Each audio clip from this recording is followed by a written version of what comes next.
देशाचं नेतृत्व आदरणीय नरेंद्र मोदी साहेब यांच्या मार्गदर्शनाखाली आणि आदरणीय राज्याचे मुख्यमंत्री देवेंद्र फडणवीस साहेब, उपमुख्यमंत्री शिंदेसाहेब, सुनीत्राताई पवार, त्याचबरोबर या जिल्ह्याचे धडाडीचे पालकमंत्री, सहकारी मित्र जयाभाऊ या सगळ्यांच्या मार्गदर्शनाखाली या ठिकाणी आम्ही जिल्ह्यामध्ये काम करत असताना आज भारतीय जनता पार्टीच्या माध्यमातून, महायुतीच्या माध्यमातून माझ्यावरती फार मोठा विश्वास या ठिकाणी सर्वांनी दाखवलेला आहे. त्याबद्दल मी सर्वप्रथम या ठिकाणी सर्वांना धन्यवाद देतो.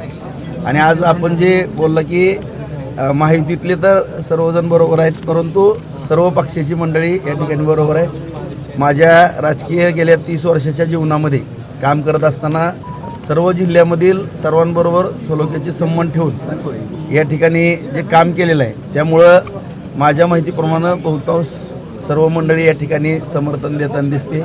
त्यांचंही या ठिकाणी मनपूर्वक मी आभार व्यक्त करतो. निश्चितपणानं सगळा वेळ वगैरे सगळ्याच गोष्टी वाचतील. लोकशाहीच्या माध्यमातून निवडणुका होणं हे क्रमप्राप्त असतं, परंतु या ठिकाणी सर्वांनी जर ती भावना व्यक्त केली तर त्यामध्ये आनंदच असणार. जर का समोरून उमेदवार आला तर काय म्हणजे आव्हान काय असेल तुमचं? आव्हानाचा विषय नाही. मी राजकीय किंवा शालेय जीवनापासून म्हणजे वर्गात 4थी पासून मॉनिटरच्या निवडणुका लढवत आलेलो आहे. कॉलेज जीवनामध्ये GH असतील किंवा बाहेर नगरसेवक, नगराध्यक्ष, विधानसभा, त्यामुळे निवडणुका लढवणं हे तर कार्यकर्त्याचं कर्तव्य असतं. निश्चितपणाने ही निवडणूक ही अत्यंत चांगल्या पद्धतीने आम्ही लढू. मी एक असा हाडाचा कार्यकर्ता आहे की ज्या ठिकाणी काम करतो त्या ठिकाणी प्रामाणिकपणानंच काम करतो. त्यामुळं आदरणीय देवेंद्र फडणवीस साहेब ज्यावेळेस मुख्यमंत्री होणार होते, परंतु दुर्दैवानं काही गोष्टी फिसकटल्या गेल्या आणि त्यांना विरोधी पक्ष नेते व्हावं लागलं. आणि मी माझे आमदार असताना सुद्धा त्या काळामध्ये मला एवढं सहकारी तालुक्याच्या विकास कामामध्ये केलं आणि त्यांच्या सहकार्यातूनच मी 2019ला अपक्ष आमदार झालेलो होतो. आणि माझं कर्तव्य मी बजावलं की ज्या व्यक्तीने माझ्यासारख्या कार्यकर्त्याच्या डोक्यावरती हात ठेवला आणि मला सहकार्य केलं आणि त्यांच्यामुळं मी आमदार म्हणून घडलो आणि विरोधी पक्षात असो किंवा काय, त्यांना पाठिंबा देणं माझं कर्तव्य समजलं आणि मी विरोधी पक्षामध्ये बसणं त्यावेळेस पसंत केलं. हो, प्रशांत परिचारक यांची संधी डावलून जी आहे, तुम्हाला उमेदवारी दिलेली आहे, तर प्रशांत परिचारकांना पण सोबत घेऊन तुम्ही काम करणार? नक्कीच मी स्वतः त्यांना भेटायला जाईल.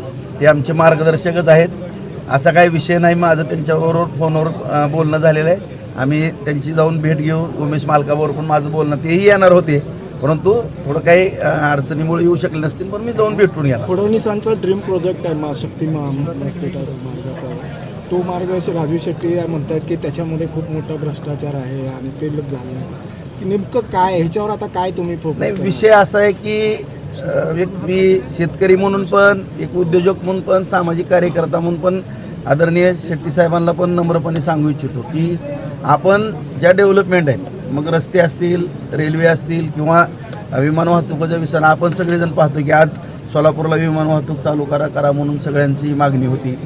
आज चांगले सुरळीतपणानं चालू झालेले आहे. आज रस्ते जर दळणवळणाची साधनं जर मजबूत झाली तरच अर्थकरण वाढणार आहे आणि ह्या रस्त्यावरून जास्तीत जास्त शेतकऱ्यांचाच माल त्या ठिकाणी वाहतूक होणार आहे. जे आपण कृषीप्रधान देश आहे, ही दळणवळणाची साधनं जी आपण ही करतो, आता आपली जर उशिरा गाड्या भाजीपाल्याच्या, दुधाच्या पोचू लागल्या तर ते पण चुकीचं ठरणार आहे. त्यामुळं या ठिकाणी हे मार्ग होणं गरजेचं आहे, परंतु कुठल्याही शेतकऱ्यावरती अन्याय होणार नाही. ज्या ठिकाणी अडचण येईल त्या ठिकाणी सरकार आदरणीय देवेंद्र फडणवीस साहेब त्यांच्या पाठीमागं भ्रष्टाचार खूप होतोय असं त्यांचा आरोप आहे. नाही, आता कसं आहे, विरोधी पक्षात असल्यानंतर ह्या गोष्टी बोलतच असतात, परंतु कुठं झाला, काय झाला, जरा कागदावरती जर दाखवलं तर जरा योग्य वाटेल. काय आव्हान कराल तुमच्या मतदारांना तुम्ही?